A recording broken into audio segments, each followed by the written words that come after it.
I'd like to welcome everybody to the 2013 Meet the Candidates Town Hall meeting this evening. We're going to get underway in 1 second, but before I do that, I'd like to briefly introduce the Election Committee. My name is Sid Reedy, and I'm the chairman of the Election Committee, and there are 6 wonderful people that have been working very, very hard on this process, which for us somewhat culminates in this event. However, we obviously have the election and the announcement of the new director. So with that, I'd like to first introduce Terry Burgess. Terry's in the back there. Mr. Bill Kalis. Bill, if you would stand. Chris Mouch, to my right. Deb Panther, again in the back. And then Deb Shaw up here. She's timekeeping for us this evening. Let me briefly explain the forum of this evening. There'll be opening statements by each of the candidates for 2 minutes. And then we have a series of questions that we have received from the residents and the community. Many, many questions, and those questions have come into the election committee. We've consolidated those, prioritized those, and those are the questions that we will be asking the candidates. All candidates have not seen the question before. We will start with a candidate. He will answer the question. The second question will go to the next candidate. So we'll have a rotating start for each of the questions.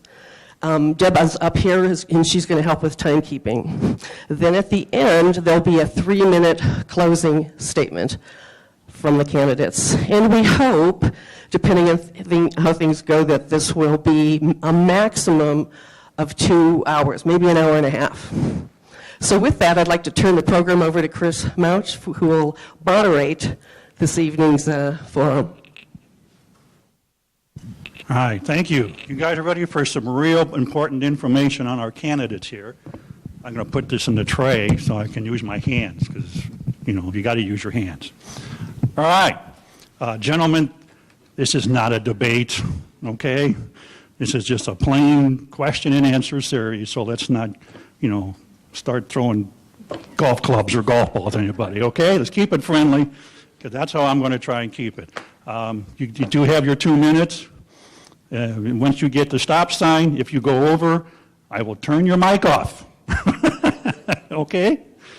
All right, here we go. First question. And this was just handed to me because you came in the front door. Pardon? Well, yeah, they got 2 minutes. Oh, yeah, okay. See? I got the question. I'm so excited. Okay, we'll start off with our first candidate. He has 2 minutes to give his qualifications, and you're up. We're starting alphabetically, so we'll start off with Glenn. Turn your mic on.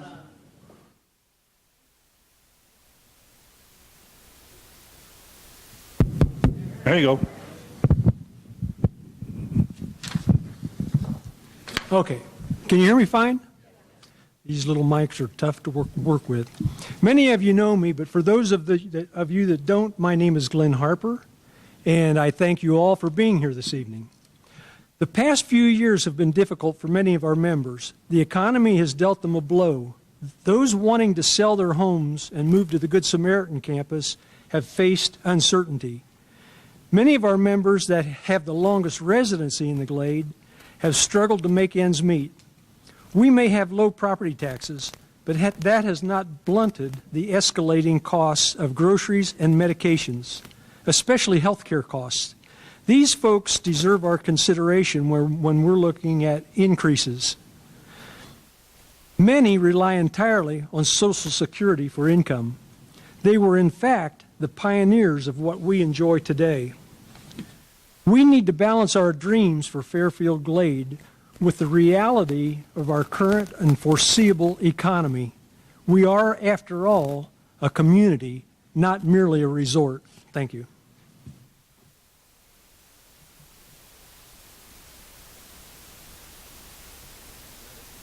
Nope. You're going to a little longer, Jim. Now can you hear me? Great. See if we can do this one more time. Can you hear me now? Great. My name is Jeff Heston. My wife Mac and I moved here to Fairfield Glade 4 years ago. It was the best decision we ever made. We love it here, and I'm really proud to be running for the at-large seat of the Board of Directors. First of all, who am I? I'm a businessman. I started in business out of college, worked my way through college in restaurants, spent my whole life serving customers. I've been a not-for-profit executive and a fundraiser for not-for-profits such as the American Heart Association and the Ohio State University, and I'm also a past and present community volunteer. Like being active, like getting things done, which I think makes me highly qualified. I think the big thing to know is how I make decisions. It's a very simple matrix for me. There's 3 different things I think about in terms of any decision. Number 1, will it be good for our community? First and foremost, I think Fairfield Glade is a wonderful community of people. Yes, we have other things here, we have other amenities for people, but we are a community, number 1. Second, is this going to be good for the interval owners? Will they enjoy continuing to come back here in the future, spending their hard-earned dollars? And will it also bring other visitors and golf packages here? And thirdly, if those 2 things, the community and the interval owners are satisfied, we'll sell more lots, we'll bring more people here, we will raise more revenue. I can also assure you, though, as we go through the evening, that I'm not going to know everything.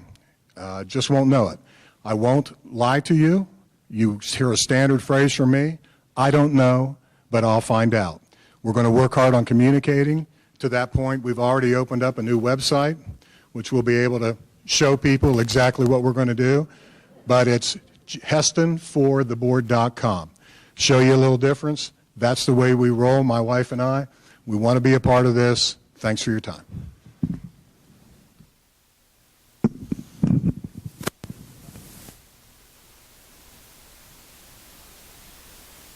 Well, good evening.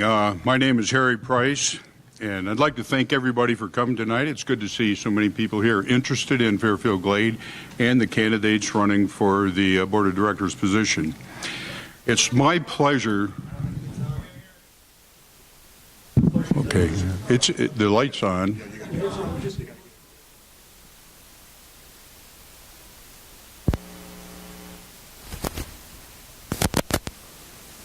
Better? Okay. I'll start over. My name's Harry Price, and I'd like to thank everybody for coming tonight. It's good to see so many people here interested in Fairfield Glade's future and the candidates running for the board. It's my pleasure to spend this time and share it with Jeff and with Glenn. It's quite an honor for me, and I appreciate it. My wife, Karen, and I started visiting Fairfield Glade about 5 years ago, and we just fell in love with the place. In fact, in 2007, we decided that this is the place we wanted to be. So we started looking for lots, and we found a lot, built a house, and I retired in 2009, and we moved here and just loved it since. During my working career, I was mostly in Ohio and Michigan, starting in Ohio and then finishing up my career in Michigan. And I was manufacturing manager, operations manager, and vice president of manufacturing in the tool and die and the injection mold making business. Our customer base was primarily automotive and aerospace, and it's almost worldwide. I've traveled all over the U.S., around Canada, Mexico, as well as Europe, Japan, and China.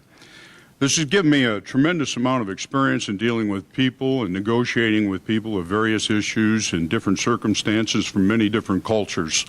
I think with that, it gives me a pretty rounded experience in level of confidence in negotiating with different aspects of business.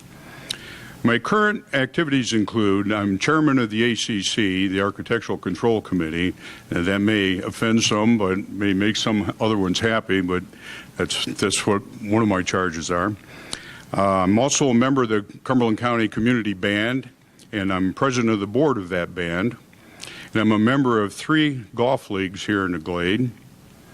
And I have absolutely no hidden agenda for running for the board. I believe Time is up. Thank you, sir. Thank you, gentlemen. I hope that gives the audience just a little bit of information on who these fine gentlemen are. All right, gentlemen, first question. Like I said, that was just handed to me just as I came up. With the current and recent remodeling down there at the Dorchester Pool, what's your opinion on a clothing optional pool? I'm sorry, that's the wrong question. That's for a different board. We got to get, all right. All right, but now let's, okay. Okay, seriously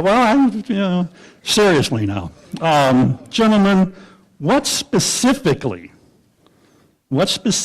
have you done to prepare yourself for becoming a board of director? Glenn, Harry, start with you, Harry. Okay, it's on this time.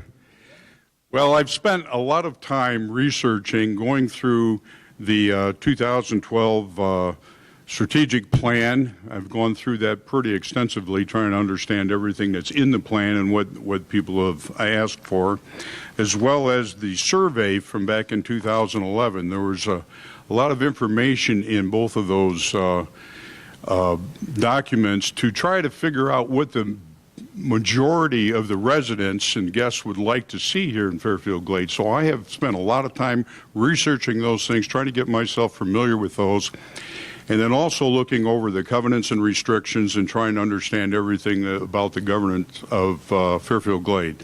So by doing that, I think I'm pretty well rounded in what's going on, what people want, and how we go about getting things done. Go ahead, Jeff. Can you hear me? Okay. I've taken the approach of, first of all, I want to know where we have been. How did we get to this point? I've spent the last 10 days poring over some very, very boring documents. I have read all the CCRs. I have read every governing document that of Fairfield Glade, because having been in the franchising business before, documents don't scare me, but it's really given me a great understanding of where we've come from. I also keep track of all the financials on a monthly basis when they come out, and they're posted on the internet. I try to get to as many board meetings as I can with the other things that I'm doing, but I'm concerned about where we are, where we've been, and then I'm going out and talking to a lot of people that have not only been on the board in the past, but that have, I think, a lot of tremendous ideas about where they think we should be. They have a lot more experience here than I, so I'm really, one of my goals is if I can try to meet everybody in Fairfield Glade before this campaign's over and really understand how they feel about things. So it's been the approach of where have we been, where are we now, and where are we going. That's how I've tried to approach this. Glenn? Actually, I spent 6 years on the board, so I kind of have some sense of how it operates and what we do and the things that you... A little more? Sorry. So I have a sense of what it takes and what you should be doing and what you should be paying attention to. Actually, there's a lot of people that know me around the Glade, and because of that, they come to me, even though I've been off the board, and ask me questions about different issues, what's going on. So I think I have a sense of what's on people's minds at the moment. I've read the CC&Rs about 800 times, so I know what those are. And I just think that my board experience in the past has certainly prepared me for whatever the future might be. Thank you. All right. Next question, gentlemen. Excluding increasing our dues, what specific ideas do you have for new and additional sources of revenue? Jeff. Again, I think the key that we really need here is to continually bring more people to Fairfield Glade. When my wife and I moved here, we live on one of the golf courses close to one of the clubhouses. In 2009, we would have to chase people off the golf courses at dark. We would see people playing in the dark. We would hear balls coming up in the dark. Now at times at 6:30 in the evening, we're shutting down the pro shops. I think we need to be much more aggressive in who we market to. I think we need to be much more aggressive in the type of people that we are looking to move here. My wife works full-time out of the house. We know a number of people here that telecommute. We still continue to work because they, like a lot of people, they don't feel comfortable with retiring. The way things are in this country right now, who's going to stand pat, I guess? Who's going to take that money and stay? So I think we need to be much more aggressive in our marketing. I think we need to bring more and more golf packages here. I think we do need to do a much better job of bringing the type of people here that will eventually purchase homes, that will continue to flow money into the community. And if there's any sponsorships out there and available, I think we need to look for those also.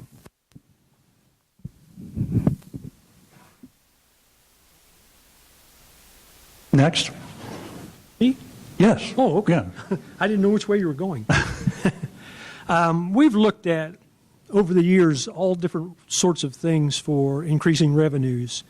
And, you know, it's a constant struggle because the more we can increase revenues from outside sources, alternate sources of income is what I call them, the less we have to pay in dues. So currently, we're collecting dollars from sewer that we never did before. Shortly, CMC will come online with their hospital that will create some dollars for us from our sewer system. It'll be new dollars. We're looking at, I should say the board is looking at, excuse me. The board is looking at selling. We've been taking lots back for some time. And the board is looking at the potential of selling some of those lots. We have there's someone of interest that's kind of looking at those. And if we could sell some of those lots, that could increase our income significantly. B lots currently pay about $48 a month, I think. Let me look here. About $484 a year in dues. And if we could sell just 100 of those, that's $48,000. We're right now paying about $3,000 a year on taxes for those 100 lots. So in essence, we'd raise about $51,000. But we have a total of 1,000 lots to do something with. 117 of them are A lots that should sell with not a whole lot of trouble. And we have 203 B lots. So there's a real potential for extra income there. Those are the kinds of things that we've explored in the past, and I'm assuming that there will be more and more ideas in the future for different kinds of income, but at this moment I don't know what they are. Thank you. All right. Gentlemen, I can remind you, let's kind of keep to our campaign and not, straggling to what the board is currently doing or has done or hasn't done, so let's kind of keep on point. Next question, we'll start with you, Glenn. Pardon? Oh, go ahead. I'm so excited to get this thing going. That's the question. Okay, thank you. Yeah, I agree with Glenn in a lot of the things about getting rid of some of these lots that have been returned. I think marketing, and I know the management has just hired a new marketing manager, marketing this community is very important. The more people we have come in here and the more people that play golf, use the lakes, use the racket sports areas, they're spending money, which continues to help our situation. And quite frankly, when those people come in here and enjoy everything that we have, they tend to think about retiring here, and then they buy a lot, and then that just kind of keeps multiplying itself. So I think the best thing we can do is just keep trying to market our amenities, our great community here, bring more and more people in, let them spend money, let them help us pay for the things we have. And then also these lots that we've taken back, delinquent lots, delinquent dues and that, it'd be really nice to get rid of some of those, but I don't know that we can sell them right away. The market doesn't bear that. If we can, that's a plus, but if we can't, at least that's in the future. But I still think marketing and people is what spend money. That's what we need to have here. Thank you. All right. The next question, we'll start with you, Glenn. Residents have expressed some concern that many of the lots are under construction for new homes are being cleared of all the trees in the woods, which is a clear violation of ACC rules. What is your opinion on this practice? I've never been a tree hugger. I'm sorry, I've just never been a tree hugger.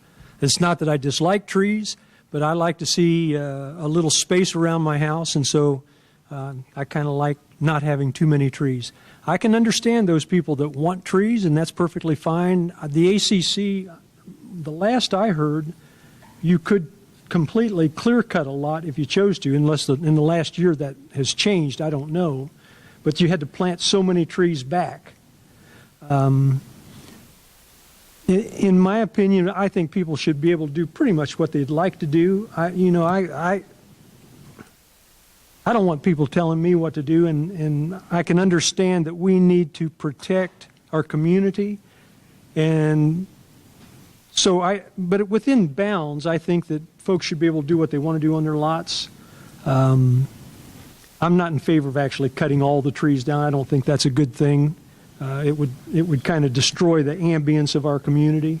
But in general, I think that if you want to cut a few trees down on your lot that you're building on, that shouldn't be a big problem.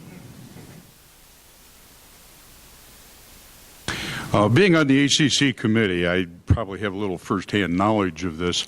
One of the issues about clearing a lot is getting the heavy equipment in and out and around in order to get the footers in for the house. When they go clearing a lot, if they get too close to a tree, as they're clearing it, what's going to happen is they damage the roots by either backfilling with dirt or damaging them as they're bulldozing out the rest of the lot.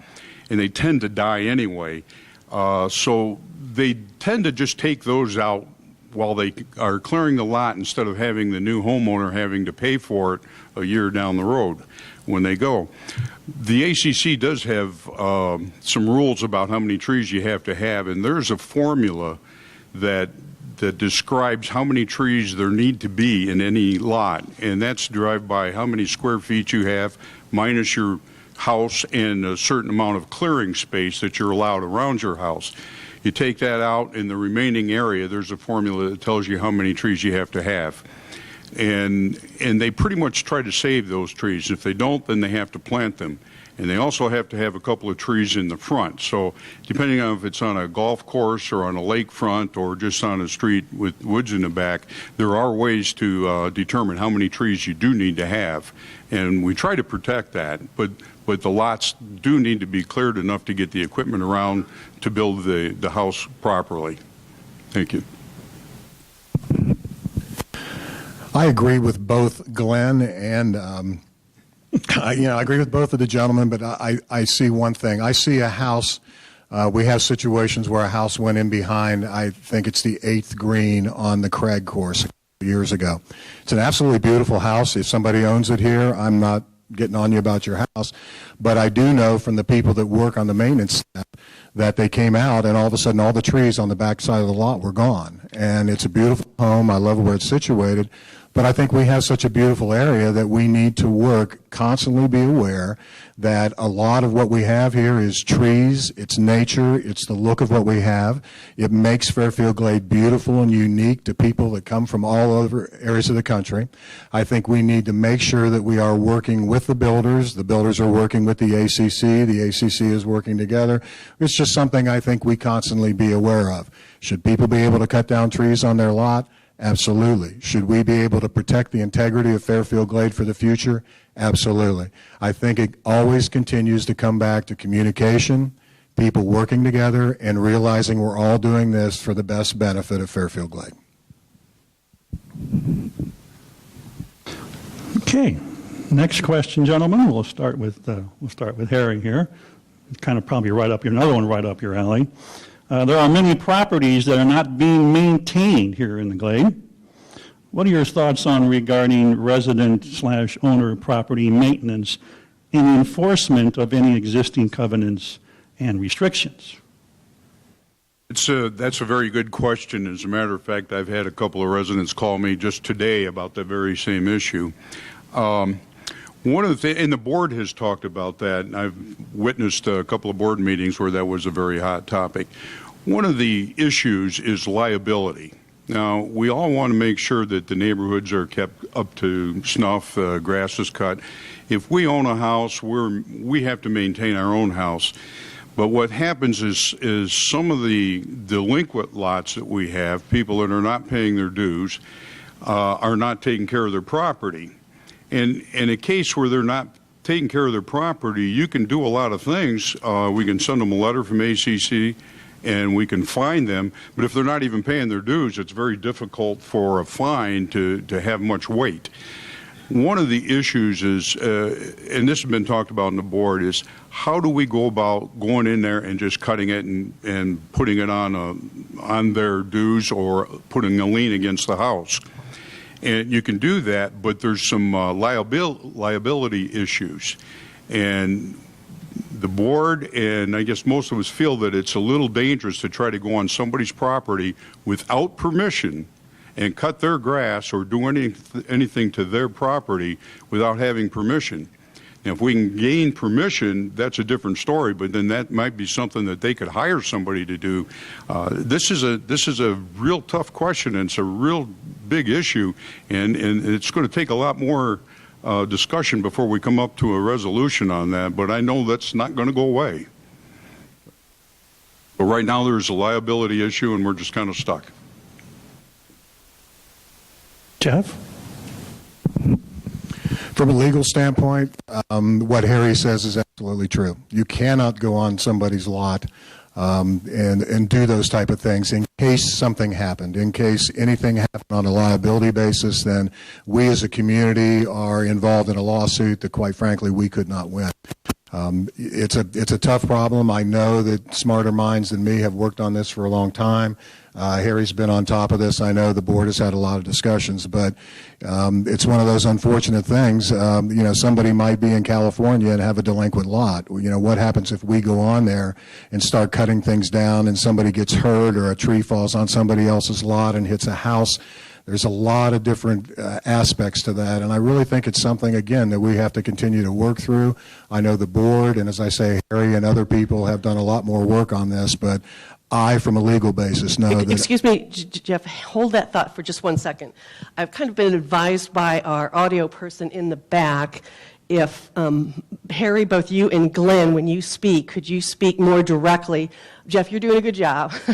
That's coming across clear, but as some of you know, we are videoing this so that residents who weren't able to be here can then get on and not so much see, but hear this presentation. So, gentlemen, if you wouldn't mind, as best you can, speaking into that mic. And on that note, I'd like to just interject here with regard to this question. Please answer the questions in the spirit that they're intended. Let me give you an example specifically on the question that we're talking about. Obviously, if someone's not current on their dues and we can't get on their property and so on and so forth, that's the case. But in a lot of cases, gentlemen, people are current on their dues. They let some of these discrepancies that we have fines listed in the ACC exist. So in that case, and let's just say it's a 50-50, we all understand that legally we can't get on someone's property, but we'd like to hear your opinion on when and where we can do something, and do you support, supporting the restrictions and the covenants and the fine system that we've put in place? Does that make sense to you in terms of answering it from the perspective of things we can do when there are those situations? Since I was answering the question, I'll answer your question. Yes. Yes, we have procedures in place, we have fines in place, we have rules in place, we have guidelines in place. I would hope that we would make every effort to go out and talk with those people, explain the situation to them, explain how it affects the community, explain how it affects people that come into the community and their perception, explain what might happen if we can't remedy that situation. I guess I'm a little old-fashioned, and I believe in communicating with people until you can't communicate any longer. So from my end, yes, I think we enforce everything that people have put into place here because it seems to have worked very well in protecting our interest here in Fairfield Glade. We have different situations that occur. We have negligent owners, we have absentee owners, and we have several properties that are in foreclosure. All those create situations where the property could get neglected. I know in the past, we've on several occasions, I shouldn't say several, I can remember 2 occasions where we got involved the county and had them come in and they did something or forced something to be done with the property rather than we doing that. It's, as Harry says, there is a liability and we want to circumvent that any way that we can. But basically, what Harry's telling you is correct. But there have been a few instances where we've gotten the county involved, and that's been difficult. But and we do have an inspector, and he goes out and looks at these properties whenever a complaint comes in. And I'm sure he tries to do whatever he can do. I know there's letters that go out. I know there are telephone calls made, all sorts of things to get those things corrected. But